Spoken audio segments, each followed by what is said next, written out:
नमस्कार दोस्तों, मैं अभय प्रताप सिंह स्वागत करता हूं आपके अपने एजुकेशन प्लेटफॉर्म यूनिमार क्लासेस में। पॉलिटिकल साइंस के इम्पोर्टेंट क्वेश्चन सीरीज में आज एक और वीडियो लेके हम लोग आपके बीच में हाजिर हो गए हैं एक और नए सब्जेक्ट के लिए, और ये सब्जेक्ट है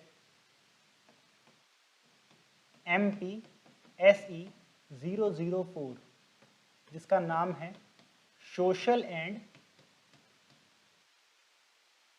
पॉलिटिकल थॉट। तो भाई ये विषय का नाम है, यानी कि सामाजिक और राजनीतिक विचार। तो एक्चुअली में इसका नाम भले ही सामाजिक राजनीतिक विचार हो, इसे नाम पढ़ के कंफ्यूज नहीं होना। इसके अंदर बेसिकली जो बातें बताई गई हैं वो बातें क्या हैं, जो एक्चुअल बातें हैं, बातें ये हैं कि भाई भारत में कितने प्रकार के विचारक आए, हर विचारक ने अपना विचार समाज को दिया, उसके विचार से समाज प्रभावित हुआ और प्रभावित होने से उसमें कुछ परिवर्तन हुआ। तो कौन कौन से विचारक आए, कौन कौन सा उन्होंने अपना योगदान दिया, यही सब कुछ इस चैप्टर के अंदर पढ़ना है। जैसे हमने एक चैप्टर वीडियो पढ़ी है वेस्टर्न पॉलिटिकल थॉट, पाश्चात्य राजनीतिक चिंतक, जिसमें हमने प्लेटो, अरस्तु, Hobbes, Locke, Rousseau, Karl Marx, ठीक है, ये सारी बातें पढ़ रखी थी, मिल वगैरह पढ़े थे। तो वैसा ही ये बिल्कुल ये, लेकिन ये इंडियन कॉन्टेक्स्ट में है, ठीक है। इसमें आपको भारतीय विचारकों के बारे में पढ़ना है कि भारत के यहाँ पे सामाजिक व्यवस्था वो कैसे आदि अनादि धार्मिक काल से चलती हुई आ रही है। फिर कई सारे विचारक उसमें आए, विवेकानंद आए, बाल गंगाधर तिलक आए, महात्मा गांधी आए, नेहरू आए, रविंद्रनाथ टैगोर आए, अरविंद घोष आए, वीर सावरकर आए और मोहम्मद अली जिन्ना आए। तो ऐसे कई सारी लंबी सूची है, ठीक है। इसमें क्या है, एक लंबी सूची है, ठीक। उन्हीं के बारे में अपने को धीरे धीरे पढ़ते रहना है, ठीक है। अगर हम बात करें भारत में औपनिवेशिक काल, तो बड़ा धर्म का बड़ा प्रभाव रहा भारत, क्योंकि आपको पता है भारत क्या है, भारत एक धार्मिक देश है। कैसा देश है भाई? धार्मिक देश था। और हमारा जो बहुत पुराना समय जो था वो धर्म से ही चलता था, ठीक है। धर्म क्या करता था? धर्म राजनीति को मान्यता प्रदान करता है,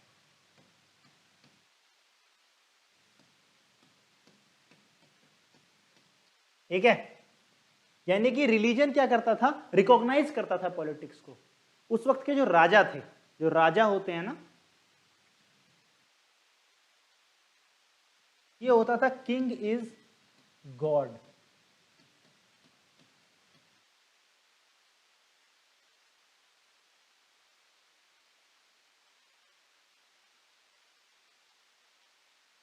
ऐसा माना जाता था कि जो राजा है वो क्या है? राजा ईश्वर का प्रतिनिधि है। राजा क्या है? ईश्वर का प्रतिनिधि है। यानी एक तरीके से अगर कोई राज्य है उसमें माना ये राजा अगर उसका कोई है तो माना जाता था वही भगवान है।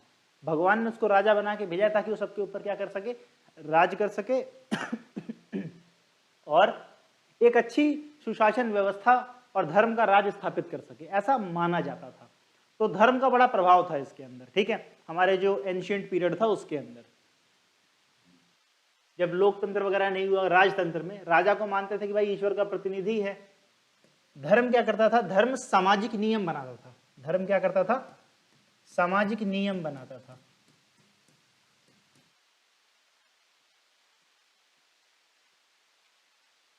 सामाजिक नियम बनाना कैसे? आप जानते हैं कि हिंदू धर्म में मनुस्मृति का चलन था। हिंदू धर्म का समाज जो है वो मनुस्मृति पे चलता था। ऐसे जो इस्लामिक समाज था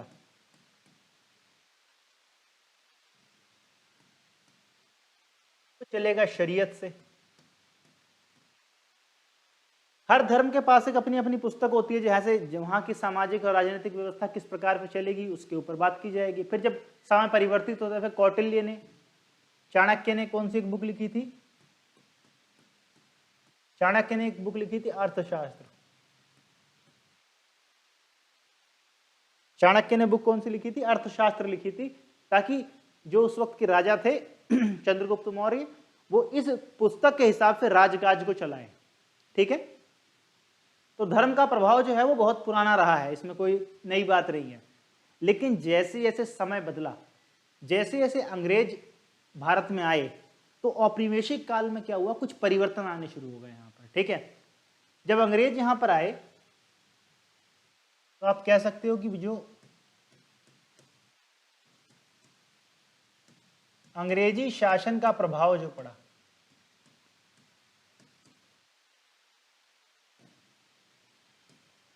ठीक है, सबसे पहला प्रभाव क्या पड़ा? सबसे पहला प्रभाव पड़ा कि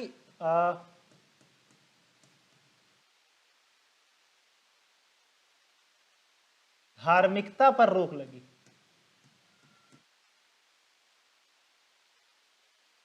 ठीक है, वैज्ञानिक चेतना का विकास हुआ।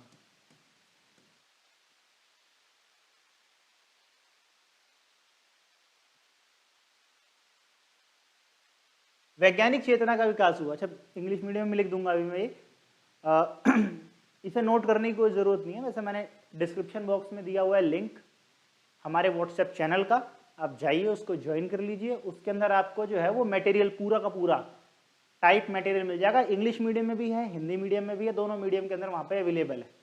आप आराम से जाओ, डाउनलोड करो फ्री में, कोई समस्या नहीं है। हाँ, और वीडियो को लाइक कर देना। ठीक है, चलो भाई, तो अंग्रेजों ने क्या किया, पहले धार्मिकता पर रोक लगाई, बहुत ज्यादा रिलीजियस नहीं हो जाना हर चीज को लेकर के। ठीक है, कि हमारे धर्म में तो ऐसा होता, ऐसा करके काम नहीं चलेगा।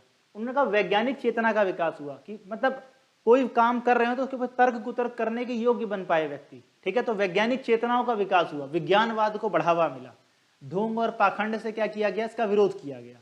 ठीक है, चलो उसके बाद और यहां पर जो अंग्रेजों को यानी कुरीतियों, जो समाज में कुछ कुरीतियां थी, कुरीतियों पर प्रतिबंध लगाया गया। तो इस तरह से भारतीय समाज धीरे धीरे बदलने लग गया।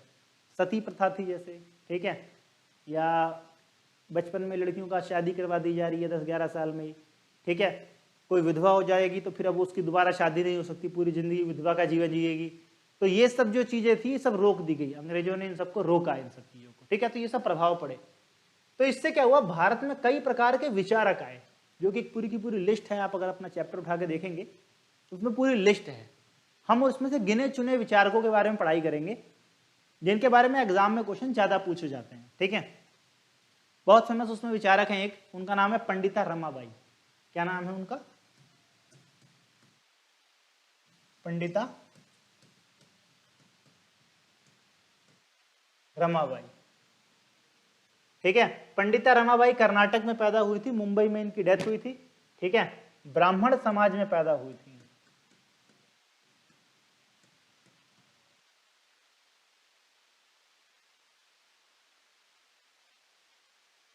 तो ब्राह्मण परिवार में पैदा होने से क्या हुआ कि इन्होंने शिक्षा विक्षा तो मिलती गई अच्छी खासी, और संस्कृत की बहुत विद्वान थी। किसकी विद्वान थी?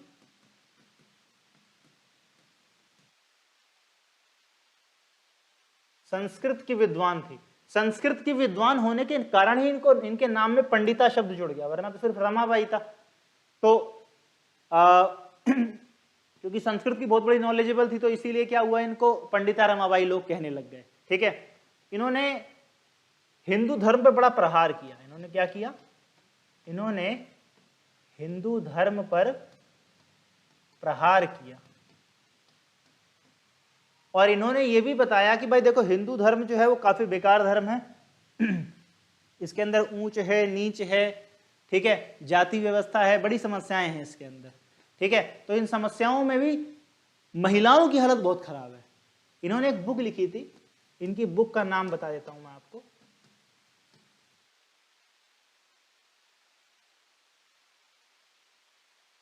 The high cast women. इनका मानना था कि जो ऊंची जाति में औरतें पैदा होती हैं ना, उनकी समस्याएं और भी बहुत ज्यादा होती हैं। ठीक है, निम्न जाति वाली भी ज्यादा समस्याएं ऊंची जाति वाली महिलाओं की हो, क्योंकि जो निम्न जाति की महिलाएं होगी वो कहीं ना कहीं काम करती होगी, कहीं ना कहीं मजदूरी करती होगी। ठीक है, तो उसके पास एक स्किल रहेगी गुजारा करने लायक कुछ काम होता है। लेकिन जो उच्च जाति की महिलाएं होती हैं, मान सम्मान इज्जत के नाम पे हमेशा कमरे में बंद रहेगी। एक तो कमरे में बंद रहेंगी, अगर वो विधवा हो जाती है तो फिर पूरा जीवन उसे उन्हीं कमरों में विधवा की भांति बिताना पड़ेगा, तो उसका जीवन बड़ा नरकी हो जाता है। ऐसा इसलिए माना जाता है। भारत की प्रथम क्या थी, प्रथम भारतीय नारीवादी होने का गौरव प्राप्त है इनको, प्रथम नारीवादी कहा जाता है इनको। ठीक है, बड़े सारे सदन बनाए थे इन्होंने आर्य महिला सदन बनाया, इन्होंने शारदा सदन बनाया। इनका उद्देश्य था कि ये जो जाति व्यवस्था से खत्म की जाए। हिंदू समाज को तो बहुत बुरा मानते थे, बहुत बहुत बहुत बुरा कहा इन्होंने। ठीक है, हिंदू धर्म की बहुत बुराई करती थी। इन्होंने कहा कि जो औरतों का बुरा हाल तो है, तो हिंदू धर्म में भी औरतों का विशेष महत्व, मतलब महिलाओं के बारे में बात करती हैं बहुत ज्यादा। ठीक है, उसके बाद में ईसाई बन गई थी। क्या बन गई थी ये ईसाई बन गई। इन्होंने कहा था हिंदू धर्म में रह करके कभी भी क्या है, महिलाओं की तरक्की नहीं हो सकती। महिलाओं की अगर तरक्की करनी है तो महिलाओं की तरक्की करने के लिए क्या आवश्यक है, महिलाओं की तरक्की करने के लिए आवश्यक है कि भाई ईसाई बन जाओ। ईसाई धर्म में जो है महिला, ईसाई धर्म जो है प्रोग्रेसिव है। ठीक है, तो प्रोग्रेसिव है, सोच उच्च है, बढ़ती हुई सोच है, आधुनिक सोच है, तो उससे क्या हो सकता है, फायदा हो सकता है समाज का कुछ। लेकिन हिंदू धर्म में कुछ नहीं रखा, ऐसा इनका मानना था। ठीक है, ये पूरी की पूरी बात है। अब इसके बाद मतलब ये आपको बेसिक आइडिया लग गया ना पंडिता रमाबाई के बारे में क्या था। 1919 में इनको 1919 में अंग्रेज सरकार ने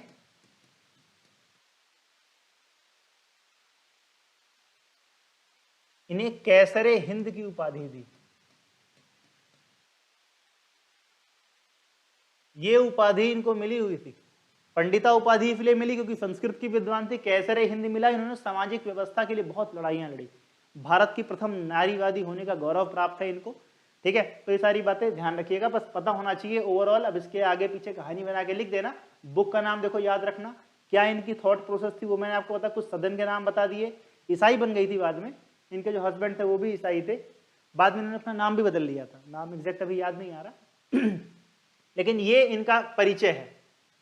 और जिनके बारे में आपसे पूछा जा सकता है दूसरे नंबर पे, वो है ज्योतिराव फुले।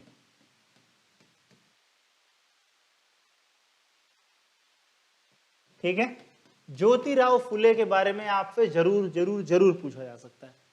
इन्हें ज्योतिबा फुले भी कहते हैं। इनके जो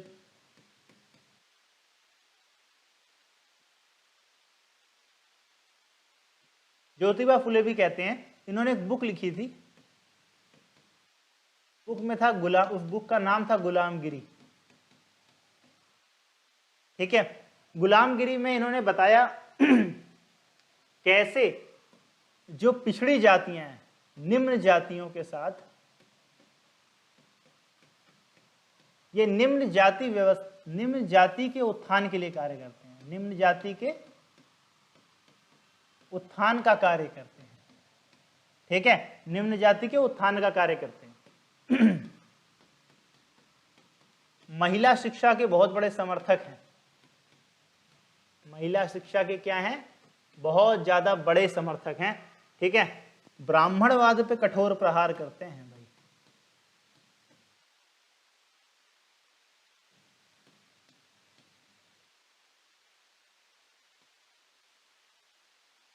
ब्राह्मणवाद पे कठोर प्रहार करते हैं। तो ये कुछ इनके बारे में इंपॉर्टेंट फैक्ट हैं। ठीक है, इनका मानना था कि जो जैसे ये हो गया पंडिता रमाबाई हो गई। पंडिता रमाबाई तो बाल गंगाधर तिलक की बहुत तगड़ी आलोचक थी। ठीक है, बोलती थी ये बंदा तो सारी गलती डिमांड करता है, अंग्रेज जो अच्छा काम कर रहे हैं उसका भी विरोध कर रहा है बैठ करके। ठीक है, तो ये कुछ वैचारिक प्रहार था। तो ज्योतिबा फुले के बारे में अगर आपसे पूछेंगे तो ज्योतिराव फुले जी के बारे में पता होना चाहिए आपको, इनकी बुक का नाम पता होना चाहिए, क्या क्या इनके फैक्टर्स थे। इनकी धर्मपत्नी जो थी भारत की पहली शिक्षिका कही जाती हैं, उनको पहली शिक्षिका होने का गौरव प्राप्त है, सावित्रीबाई फुले जी हैं। और कहते हैं जब वो महिलाओं को पढ़ाने के लिए स्कूल जाया करती थी, तो गाँव के आसपास के जो लोग थे जो वुमेन एजुकेशन से बहुत चिढ़ते थे कि हमारे कल्चर में और लड़कियाँ पढ़ती नहीं हैं, तो इनके ऊपर कीचड़ उचड़ फेंक दिया करते थे। तो कीचड़ फेंक देते, तो इसी चक्कर में वो 2 साड़ियाँ लेके जाया करती थी कि एक पे कीचड़ फेंक देंगे तो वहाँ जाके बदल लूँगी जा करके। लेकिन महिलाओं को उन्होंने पढ़ाया, वुमेन एजुकेशन का मतलब इम्पोर्टेंस समझते थे। ठीक है, बाल विवाह हो गया था इनका, बिल्कुल बचपन में उनसे शादी हो गई थी, लेकिन बचपन में शादी होने के बावजूद इनका पहला उद्देश्य था कि इन्होंने अपनी धर्म पत्नी को पढ़ाया। ठीक है, तो ग्रेट पर्सनैलिटी थे पूरे के पूरे, कहा जाए ऐसा तो। इसके बाद आपको पता होना चाहिए स्वामी दयानंद स्वामी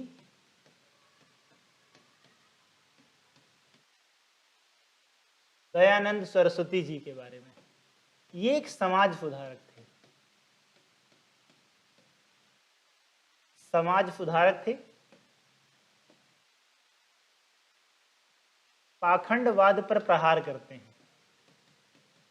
मतलब जैसे हिंदू धर्म के समर्थक थे, वेदों का बड़ा सम्मान करते थे। ठीक है, इनका नारा था वेदों की ओर चलो, वेदों की ओर चलो। इनका मानना था कि भारत के लोगों को ना वेदों की ओर चलना चाहिए, वेदों को पढ़ो, उपनिषदों को पढ़ो, उनके जैसा कर्म करना प्रारंभ करो। ये सब पूजा वूजा करना, ये सब भगवान भगवान कुछ नहीं होता। ये कहते हैं कि पत्थर वत्थर की मूर्ति है, इस सबसे पूजा करने से कुछ मिलने वाला नहीं है। ठीक है, ये सब पाखंड है, ढोंग है, इन सबको बंद करवाने का प्रयास करते हैं। कर्म कांड के बड़े विरोधी थे। कहने का मतलब ये है, आर्य समाज की स्थापना की थी इन्होंने।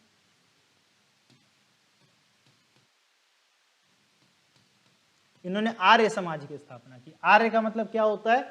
शुद्ध या श्रेष्ठ जिसे कहते हैं। ठीक है, इन्होंने कहा एक ऐसा समाज बनाया जो आर्य हो। ठीक है, तो इसीलिए इनकी बुक भी जो फॉलोअर्स होते हैं पढ़ते हैं। फतेह प्रकाश एक किताब है, आप लोगों ने नाम भी सुना होगा इसके बारे में। ठीक है, तो ये बुक है, इसमें इनके विचार भी मिल जाते हैं। तो ये स्वामी दयानंद सरस्वती के बारे में भी आपको जो है वो इतनी बातें तो पता होनी ही चाहिए। ठीक है, इसके बाद आपको पता होना चाहिए स्वामी विवेकानंद के बारे में।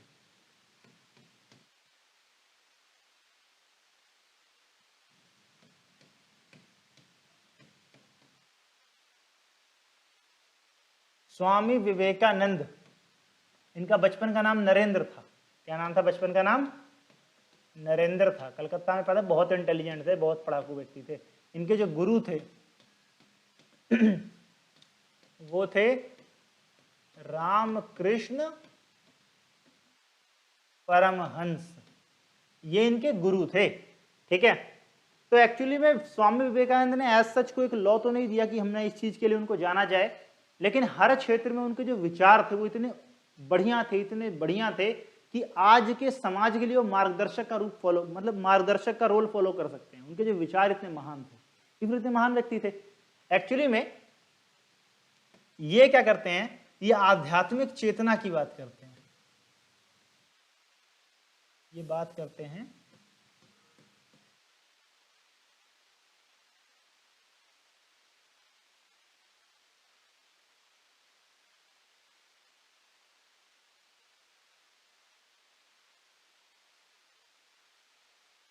ये आध्यात्मिक चेतना की बात करते हैं। ठीक है, इनका मानना है कि भारत के अंदर चेतना तो होनी चाहिए।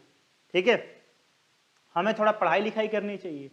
जो लोग, क्योंकि जिस समय थे कुछ लोग इंग्लैंड जाया करते पढ़ाई लिखाई करने के लिए, भी बहुत क्वालिफाइड पर्सन थे।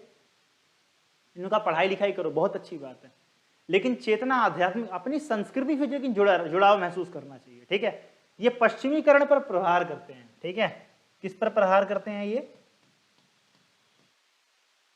पश्चिमी विचार पर प्रहार करते हैं। इनका कहना था कि भाई हर चीज पे तुम लोग वेस्ट को फॉलो करने लग गए हो। अंग्रेजी शिक्षा जब भारतीय व्यवस्था के अंदर आई तो उससे हुआ क्या? उससे हुआ ये कि हर मामले में जो कि मिडिल क्लास लोग थे ना, वो भी हिंदुस्तान के लोग होके अंग्रेजों की भाषा बोलने लग जाते थे। ठीक है, कि भाई ये तो यहाँ पे ऐसे बड़ा बेकार सा है। भाई कल्चर ही वैसा था वहां पर। ठीक है, जैसे वो लोग पहले रह रहे थे वैसे ही रहेंगे। तो इनका मेन यही, इन्होंने कहा कि ठीक है, व्यक्ति के अंदर चेतना आनी चाहिए, समय के साथ बदलाव आना चाहिए, लेकिन चेतना कैसी होनी चाहिए? आध्यात्मिक होनी चाहिए। हमारी संस्कृति और सभ्यता की जड़ों को काट कर लाई गई शिक्षा जो है वो वास्तव में कभी भी उससे समाज का कोई हित ही नहीं हो पाएगा। चेतना का या शिक्षा का जो अर्थ है वो व्यर्थ हो जाएगा पूरा का पूरा। समझ में आ गई बात? तो ये था स्वामी रामकृष्ण कह रहा हूँ, स्वामी विवेकानंद जी का जो योगदान था वो यही इसी पे था। बहुत सारी बुराइयों पर भी ये प्रहार करते हैं।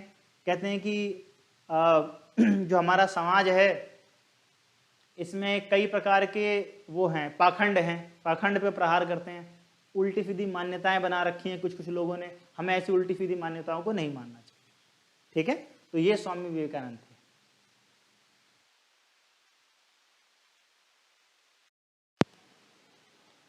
हमारे जो अगले विचारक हैं, अगले विचारक हमारे आते हैं इसके अंदर रविंद्रनाथ टैगोर जी।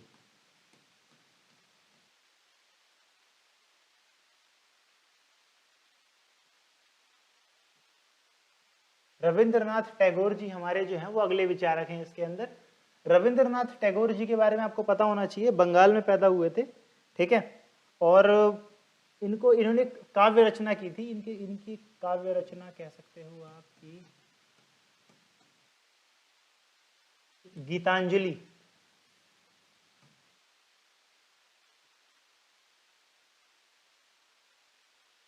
गीतांजलि, और इस काव्य रचना के लिए इनको नोबेल प्राइज मिला था।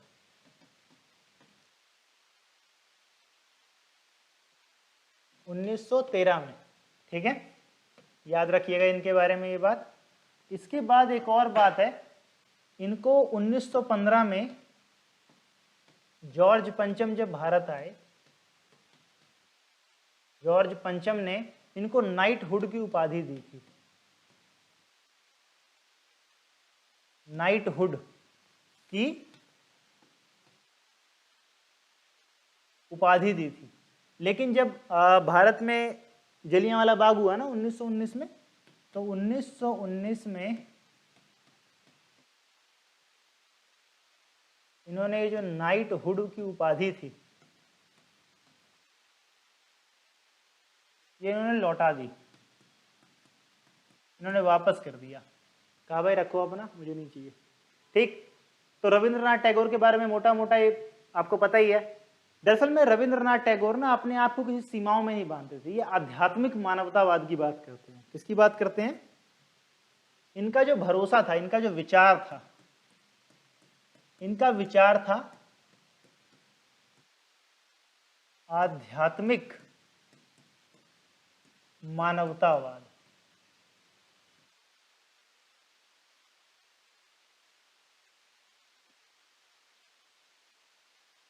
इनका विचार था आध्यात्मिक मानवतावाद का विचार। ठीक है, आध्यात्मिक मानवतावाद का मतलब होता है कि ये मानवतावाद में बड़ा भरोसा करते थे। ठीक है, कभी भी किसी व्यक्ति को समूह से स्वतंत्रता की बात करते थे। इनका मानना था कि मानव जो है जब तक अपने अंदर के गुणों को बाहर नहीं लेकर के आएगा ना, कोई इसका प्रभाव ही नहीं पड़ेगा। पूरे विश्व को कहते हैं वसुधैव कुटुंबकम, उस थ्योरी को मानने वाले व्यक्ति थे। ठीक है, मेरा तुम्हारा, कहते थे हर देश मेरा ही है। इनका ऐसा कहना था कि हर देश, दुनिया के हर देश मेरे ही देश हैं, ऐसा इनका मानना था। ठीक है, ये जो बहुत बड़ा प्रहार करते हैं, राष्ट्रवाद पर प्रहार करते हैं, ध्यान रखना। राष्ट्रवाद पर क्या करते हैं ये प्रहार करते हैं। राष्ट्रवाद शब्द को ही गलत मानते हैं। एक्चुअली में इनको राष्ट्र शब्द पसंद ही नहीं है।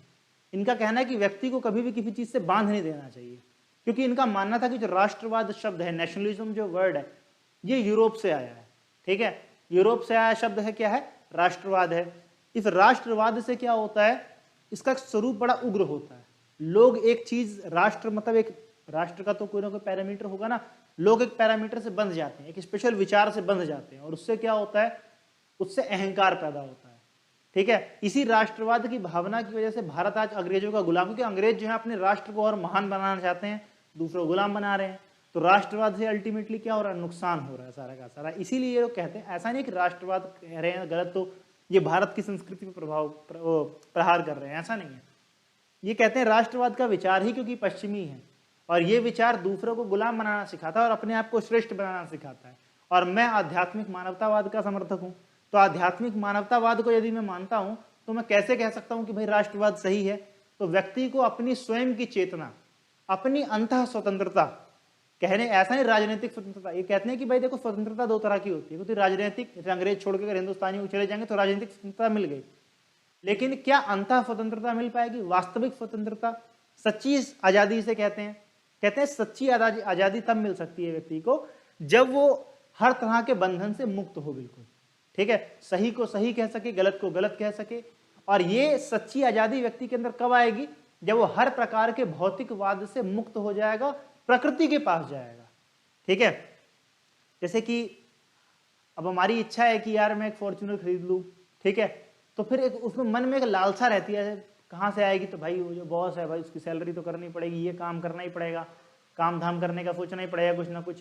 क्योंकि भौतिकवाद से क्या होता है, फिर ये चेतना का स्वतंत्रता नहीं रह जाती, व्यक्ति ना चाहते हुए भी अपने लक्ष्य को प्राप्त करने के लिए वो कार्य करेगा। कहते हैं वही चीज नहीं होनी चाहिए, व्यक्ति स्वतंत्र रहना चाहिए, ठीक है। ऐसा किनका मानना है? ऐसा मानना था अपने रविंद्रनाथ टैगोर जी का। तो ये इनके बारे में पता है, कई बार एग्जाम में पूछते हैं राष्ट्रवाद पे प्रहार कैसे किया, तो इसलिए मैंने राष्ट्रवाद वाले टर्म को थोड़ा इलेबोरेट करके आपको बता दिया कि भाई देखो ये इसका मीनिंग है, ठीक है। इसके बाद जो हमारे अगले विचारक आते हैं वो आते हैं हमारे महात्मा गांधी जी, ठीक है।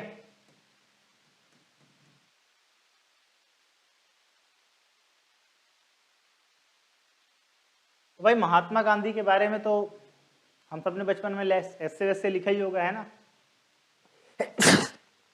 Oh sorry.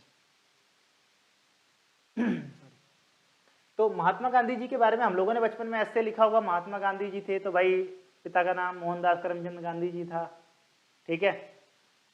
तो पिता का नाम ही था, इन्हीं का नाम था, ठीक है। पोरबंदर में गुजरात के पैदा हुए थे, लेकिन यहाँ पर हमको वो नहीं लिखा, क्योंकि पॉलिटिकल साइंस के विद्यार्थी, हमको इनके विचार के बारे में बताना है कि महात्मा गांधी का विचार क्या था, कैसा विचार था। महात्मा गांधी बात करते हैं एक्चुअली में अहिंसा की, ठीक है। इन्होंने अहिंसा को कहा कि भाई ये प्रतिरोध है, और अहिंसा कोई निष्क्रिय प्रतिरोध नहीं है। इन्होंने कहा हिंसा एक सक्रिय प्रतिरोध है, ठीक है। इन्होंने एक निष्क्रिय प्रतिरोध ये शब्द यूज किया, निष्क्रिय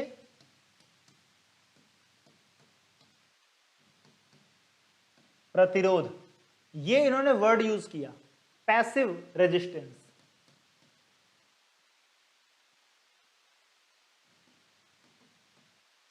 इन्होंने शब्द यूज किया कौन सा? Passive resistance.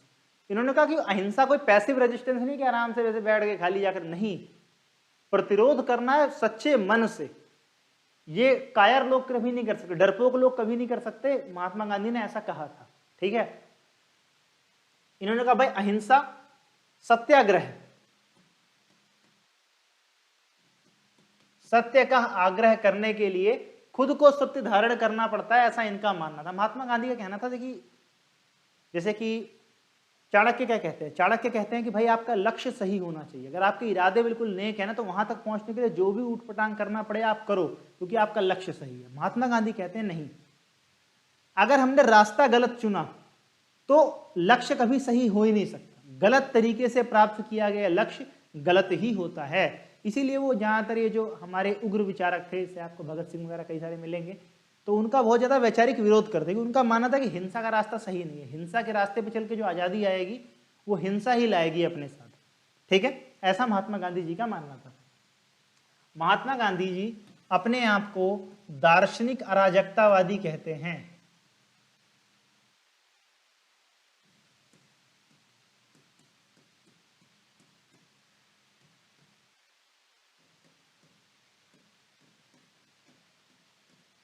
महात्मा गांधी अपने आप क्या कहते हैं? दार्शनिक अराजकतावादी। दार्शनिक फिर कोई दर्शन तो था ही उनके पास। अराजकतावादी कौन होते हैं? जो राज्य को खत्म करना चाहते हैं, जो राज्य को खत्म करना चाहते हैं।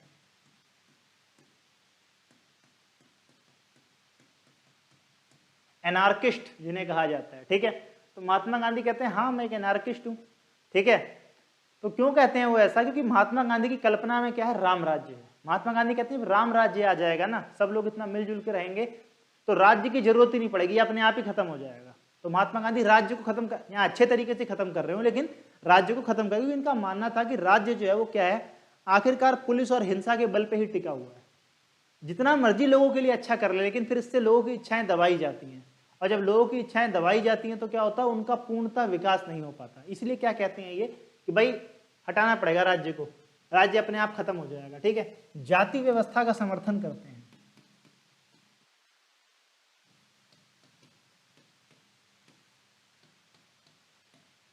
महात्मा गांधी जाति व्यवस्था के समर्थक हैं, वो भी तगड़े समर्थक हैं। ठीक है, गांवों का समर्थन करते हैं। भारत के जो पंचायती राज जो भारत के संविधान में ऐड हुआ ना आकर के, वो महात्मा गांधी का उसमें बहुत बड़ा रोल था। महात्मा गांधी ने कहा था कि शहरों में तो व्यक्ति रहते हैं, गांव में देवता रहते हैं, असली भारत गांव में ही निवास करता है, ऐसा इनका मानना था। ठीक है, जाति व्यवस्था के समर्थक थे और इसके अलावा गांवों का समर्थन करते हैं। इसके अलावा महात्मा गांधी का जो विचार है वो कुछ बातों को लेके ऐसा है कि जैसे आप कह सकते हो कि सर्वोदय, महात्मा गांधी का विचार है सर्वोदय। सर्वोदय का मतलब क्या होता है?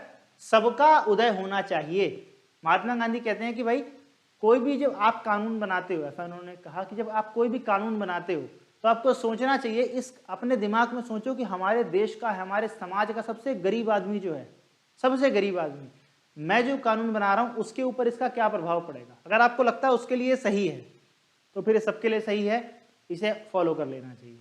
ठीक है, महात्मा गांधी एक शब्द यूज करते हैं हरिजन, जो पिछड़े समाज के लोग थे, क्योंकि जाति व्यवस्था बनाए रखने के पक्ष में थे। इसी बात को लेकर इनका और भीमराव अंबेडकर का बहुत बार क्लैश हुआ। पूना पैक्ट के बारे में आपने पढ़ा होगा। तो महात्मा गांधी हरिजन शब्द का निकालते हैं। ठीक है, हरिजन नाम की पत्रिका भी थी इनकी, मैगजीन भी निकालते थे हरिजन नाम से। ठीक है, तो हरिजन शब्द क्या मतलब क्या? हरि मतलब भगवान, जन मतलब उनके बच्चे। तो महात्मा गांधी जो दलित समाज के लोग हुआ करते थे, पिछड़े समाज के लोग हुआ करते थे, वंचित समाज के जो लोग हुआ करते थे, उनको बोलते थे कि हरिजन है ये।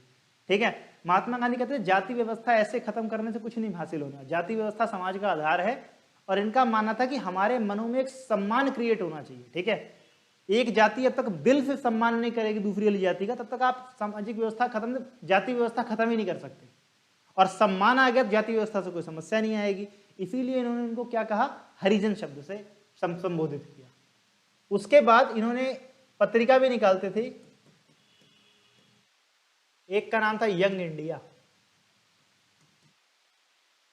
यंग इंडिया, और एक थी हरिजन। ये दो पत्रिकाएं थी, महात्मा गांधी निकालते थे इनको। महात्मा गांधी ने एक बुक भी लिखी है, इनकी जो आत्मकथा है उसका नाम है माई एक्सपेरिमेंट विथ ट्रूथ।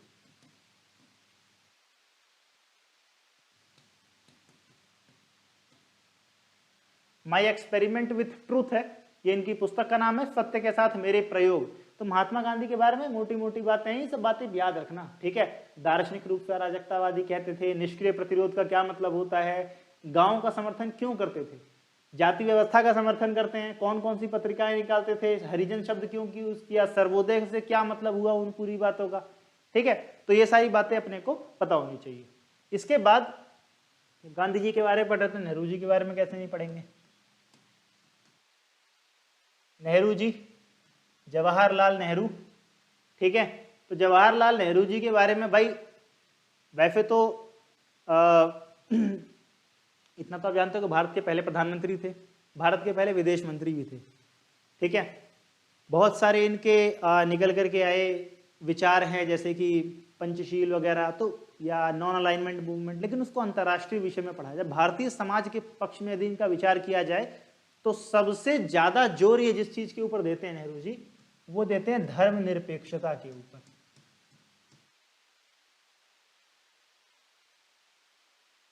धर्मनिरपेक्षता पे बड़ा जोर देते हैं। ठीक है, कहते हैं कि भाई समाज धर्मनिरपेक्ष होना चाहिए, किसी भी एक धर्म विशेष का क्या है, हमें साथ नहीं देना चाहिए कभी भी।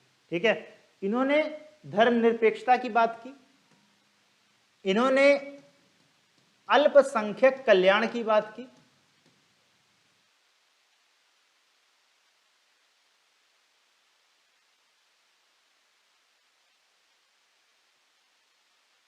ठीक है, ये बहुलवादी हैं,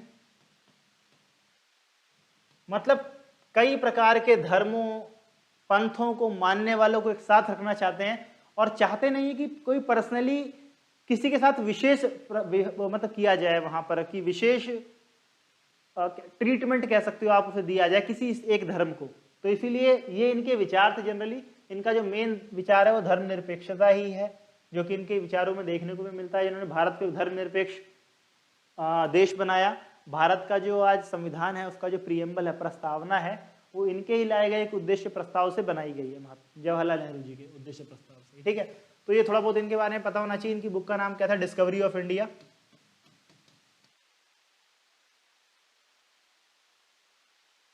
भारत एक खोज, ये इनकी बुक का नाम था। ठीक है, तो ये अपने को पता होना चाहिए। इसके अलावा आपको दो चार विचारक और जो पता होने चाहिए, जैसे कि सर सैयद अहमद।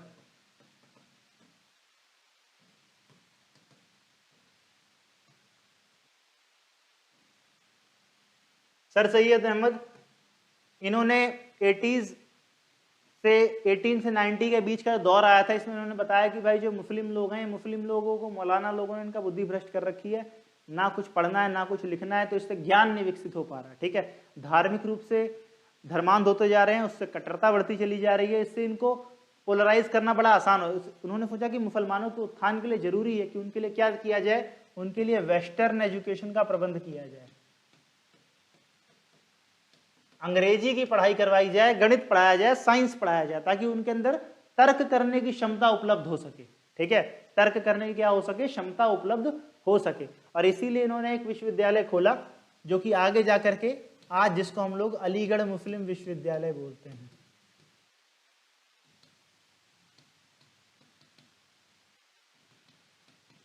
इसकी स्थापना की। तो इन्होंने क्या किया, जो मुस्लिम समाज था, मुस्लिम समाज का आधुनिकीकरण करने का इनको योगदान जाता है, बहुत ज्यादा योगदान जाता है। ठीक है, सर सैयद अहमद, यही सारे इनके पॉइंट्स थे कि भाई सर सैयद अहमद ने ये सब काम किया था। उसके बाद आप एक मोहम्मद अली जिन्ना,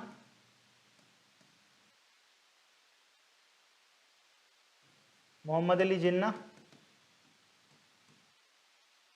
एक तगड़े ओरेटर थे, एडवोकेट भी थे नेहरू जी की तरह, तो अच्छा बोलते थे बहुत ज्यादा। इन्होंने अपनी बोलने की क्षमता से क्या किया, मुस्लिम लीग लगभग खत्म हो चुकी थी अगर उन्हें मोहम्मद अली जिन्ना सही समय पे नहीं मिला मुस्लिम लीग को, लेकिन मोहम्मद अली जिन्ना मिल गए। उसके बाद इन्होंने दोबारा मुस्लिम लीग को खड़ा कर दिया, ना सिर्फ खड़ा किया बल्कि पैरोकार बन गए मुस्लिम समाज के।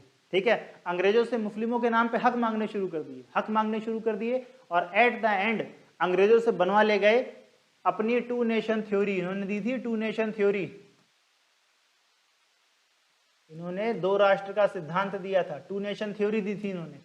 और टू नेशन थ्योरी में इन्होंने क्या कहा था कि हिंदू और मुस्लिम साथ में नहीं रह सकते। ये कांग्रेस को बोलते थे, कांग्रेस हिंदुओं का खाली पक्ष रखती और मुस्लिमों का नहीं रखती, मुस्लिमों का मुस्लिम लीग रखती, तो हमको मुसलमानों के लिए अलग देश चाहिए। अलग देश मांगने के पीछे भी इनका मकसद ये था, इनको पता लगा कि जब संविधान सभा में लोग बने, मुस्लिम लीग के लोग पहले थे संविधान सभा में, बाद में अलग हुए ना, तो उन्होंने देखा कि इंडिया का संविधान ऐसा बन रहा है कि उसमें एक स्ट्रॉन्ग सेंटर बन जाएगा, बाकी राज्य कमजोर होंगे, केंद्र मजबूत हो जाएगा।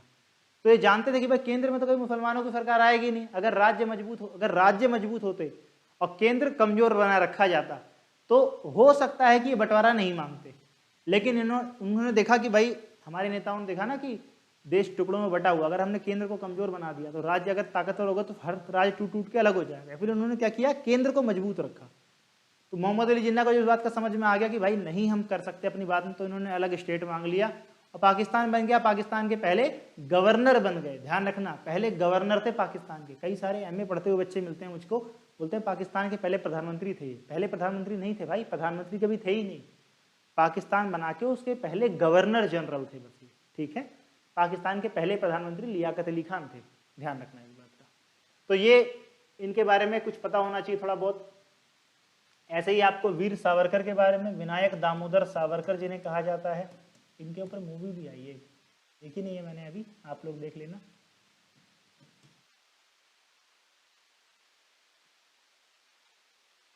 इन्हें वीर सावरकर नाम से भी जाना जाता है।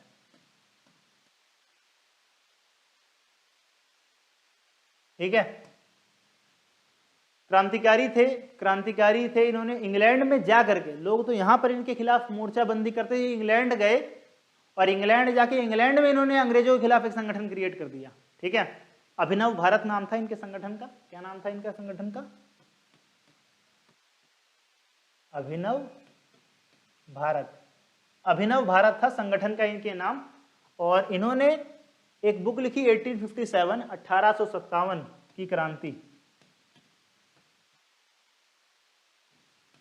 और भारतीय समाज, हमारा समाज दरअसल क्रांति को भूल चुका था 1857 की क्रांति को। ठीक है, हमारे इंडियन एजुकेशन सिस्टम के ऊपर अंग्रेजों ने ऐसा कब्जा कर लिया था कि उन्होंने बता दिया कि 1857 तो राजा वाजा लड़ रहे थे अपने लिए, आज़ादी की कोई लड़ाई नहीं थी। ऐसा वो इसलिए दे रहे थे ताकि भारत के लोग अगर सोचेंगे कि हमारे लोगों ने कभी आज़ादी की लड़ाई लड़ी थी, कहीं ऐसा ना दोबारा इकट्ठा होकर आज़ादी की लड़ाई लड़ने लग जाए। तो सावरकर ने क्या किया, पहले एक बुक लिखी ताकि लोग समझें कि हम लोग आज़ादी की लड़ाई लड़ी है हमारे लोगों ने बहुत पहले। तो उन्होंने एक बुक लिखी और इस बुक के माध्यम से उन्होंने क्या कर दिया, दोबारा जागृत कर दिया समाज को। लेकिन बाद में इनको आजीवन कारावास की सजा हुई, काला पानी की सजा हुई। भारत सरकार ने अभी कुछ साल पहले ही जो पोर्ट ब्लेयर एयरपोर्ट है उनका नाम बदल के वीर सावरकर एयरपोर्ट रख दिया है अंडमान में।